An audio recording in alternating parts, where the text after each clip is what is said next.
আসসালামু আলাইকুম প্রিয় সবাইকে, অনেকদিন পর আবারও নতুন একটি ভিডিও নিয়ে হাজির হয়েছি। আজকে বানাবো খুবই মজাদার ও পুষ্টিগুণে ভরা লইট্টা মাছের ঘন্ট। প্রথমে চুলায় একটি হাঁড়ি বসিয়ে পানি ফুটিয়ে নিলাম।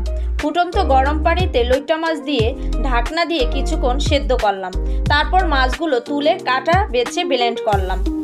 এবার আসল রান্না। চুলায় আরেকটি হাঁড়ি বসিয়ে তেল দিলাম।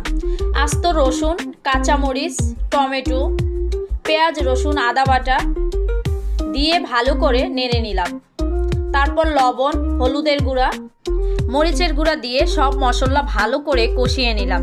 এখন ব্লেন্ড করা লইট্টা মাছ দিয়ে ভালো করে নেড়ে ঢাকনা দিয়ে দিলাম। কিছুক্ষণ পর ঢাকনা খুলে দেখি পানি শুকিয়ে এসেছে, নিচে যেন না লাগে সেদিকে খেয়াল রেখে নেড়ে নিলাম।